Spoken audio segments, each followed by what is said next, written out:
எல்லாருக்கும் வணக்கம். Welcome to my YouTube channel. இன்றைக்கி நம்ம சேனலில் வந்து ரைஸ் வாட்டரோட பெனிஃபிட்ஸ் என்னென்ன அப்படின்னு சொல்லிட்டு பார்க்கலாம் வாங்க.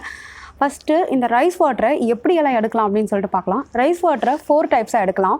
நம்ம டெய்லி சாதத்துக்கு அரிசியை ஊற வைக்கிறதுக்கு முன்னாடி அரிசியை கழுவின தண்ணி தான் வந்து டைப் 1 ரைஸ் வாட்டர். ½ அன் ஹவரோ 1 ஹவரோ அந்த அரிசிலேயே அந்த தண்ணியை ஊற விட்டுட்டோன்னா அது வந்து டைப் 2 ரைஸ் வாட்டர். உலரில் கொதிக்கிற அரிசி தண்ணி தான் வந்து டைப் 3 ரைஸ் வாட்டர். சாதத்தோடைய வடிச்ச கஞ்சி தான் வந்து டைப் 4 ரைஸ் வாட்டர். ரைஸ் வாட்டரோடைய பெனிஃபிட்ஸ் வந்து இந்த 4 டைப்ஸில் இருந்தாலும் வந்து நமக்கு ஈஸியாக கிடைக்கும். நமக்கு எது கன்வீனியண்ட்டாக இருக்கோ நம்ம அந்த மெத்தடில் வந்து ரைஸ் வாட்டர் எடுத்து யூஸ் பண்ணலாம். நம்ம இப்போ இந்த ரைஸ் வாட்டரை எப்படியெல்லாம் யூஸ் பண்ணலாம் அப்படின்னு சொல்லிட்டு பார்க்கலாம். ஹெட் பாத் பண்ணுற அன்றைக்கி நம்ம வந்து ஃபஸ்ட்டு ஹேர் தான் வாஷ் பண்ணுவோம். ஹேர் வாஷ் பண்ணதுக்கப்புறமா இந்த ரைஸ் வாட்டரை கொஞ்சோண்டு தலையில் விட்டுட்டு ஒரு கிளட்ச் மாதிரி போட்டு ஊற விட்டுருங்க.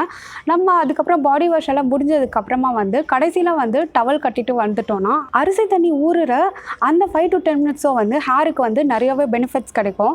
ஒரு சில பேர் வந்து ரைஸ் வாட்டரை வந்து ஹேரில் போட்டு அப்படியே அப்ளை பண்ணிட்டு ஊற விட்டுட்டு அதுக்கப்புறம் வாஷ் பண்ண சொல்கிறாங்க. ஆனால் இது நம்ம ஊர் கிளைமேட்க்கு செட் ஆகுமா தெரில. பிகாஸ் ரைஸ் வாட்டர் வந்து ரொம்பவே சில்னஸ் அதிகம். அதனால் இது வந்து கோல்ட் அண்ட் காஃப் எடுக்கிறதுக்கான சான்சஸ் இருக்குது. அதனால தலை குளிச்சதுக்கப்புறமா கொஞ்சம் நேரம் வரைக்கும் அந்த 5 to 10 மினிட்ஸ் வரைக்குமே வந்து ஊறினா போதுமானது. இதே ரைஸ் வாட்டரை வந்து நம்ம சிடிஎம்னு சொல்லப்படுற கிளன்சிங், டோனிங் அண்ட் மாய்ஸ்சரைசிங் ப்ராசஸில் வந்து யூஸ் பண்ணலாம். இதில் ரைஸ் வாட்டர் வந்து பார்த்திங்கன்னா இட்ஸ் அ பெஸ்ட் டோனர். நம்ம வந்து ரைஸ் வாட்டரை இந்த 4 டைப்ஸில் இருக்கிற எந்த ரைஸ் வாட்டரை வேணால் வந்து நம்ம வந்து டோனராக யூஸ் பண்ணலாம். ரைஸ் வாட்டரை ஐஸ் க்யூப்ஸாக ஃப்ரீசரில் ஊற்றி வச்சுட்டு கூட அந்த ஒரு க்யூப் எடுத்து அப்படியே நம்ம ஃபேஸ் வாஷ் பண்ணதுக்கு அப்புறமா அந்த க்யூபை லைட்டாக இப்படி அப்ளை பண்ணிகிட்டே வந்தோன்னா கூட it's a best rice water toner. பேபிஸ்க்கு ஒரு 5 to 6 மந்த்ஸ்க்கு மேலே உட்கார்றப்போ பார்த்திங்கன்னா அவங்களுக்கு வந்து நிறைய கால்வலி இருக்கும். அப்போ அந்த கால்வலி டைமில் பேபிஸ்க்கு வந்து இந்த ரைஸ் வாட்டரை கொஞ்சம் சூடுபடுத்தியோ இல்லைனா சுடு தண்ணியோடு கொஞ்சோண்டு விளாவியோ இந்த ரைஸ் வாட்டரை கொஞ்சம் வெதுப்பாக பேபிஸோட தொடையை பிடிச்சி நம்ம இன்னொரு கையால் அந்த அரிசி தண்ணியை ஊற்றிட்டே வந்தோன்னா பேபிஸோட லெக்ஸ் வந்து ரொம்ப ஸ்ட்ராங்காகவும் அவங்களுக்கு வந்து நடக்கிறதுக்கு ஈஸியாக உதவும். இது மட்டும் இல்லாமல் பேபிஸ்க்கு ஓவராலாகவே வந்து நம்ம அந்த தண்ணியை ஊற்றி விடலாம்.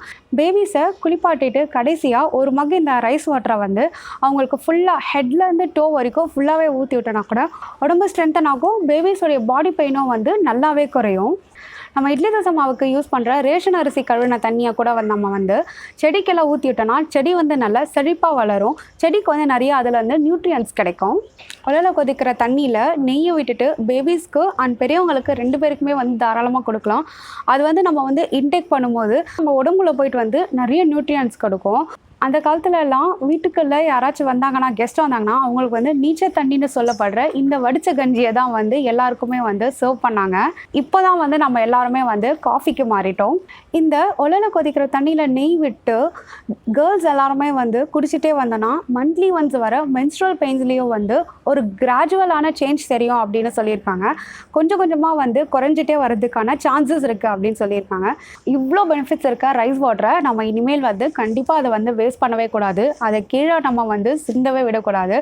ரைஸ் கழுவிட்டே இருக்கும்போது கூட அதை கீழே ஊற்றாமல் அதை ஸ்டோர் பண்ணி அப்போவே நம்ம ஃபேஸ்லேயோ இல்லை ஸ்டோர் பண்ணி அப்புறமாவோ கூட யூஸ் பண்ணலாம். ரைஸ் வாட்டர் ஃபெர்மெண்ட் ஆனதுக்கப்புறம், அதாவது புளிச்ச ரைஸ் வாட்டரில் கூட நிறைய பெனிஃபிட்ஸ் இருக்குதுன்னு சொல்கிறாங்க. ஆனால் அந்த ஸ்மெல்லை வச்சுட்டு நம்மளால் வந்து நம்ம ஃபேஸ்லேயோ இல்லை நம்மளோட உடம்புலையோ வந்து ஊற்றிக்க முடியாது. முடிஞ்ச அளவுக்கு நம்ம வந்து ஃப்ரெஷ் ரைஸ் வாட்டரை பயன்படுத்துவோம். இனிமேல் ரைஸ் வாட்டர் வேஸ்ட் பண்ணாமல் அதை நல்லா யூஸ் பண்ணுங்கள். தேங்க்யூ ஸோ மச் ஃபார் வாட்சிங் the video. Stay tuned for more videos.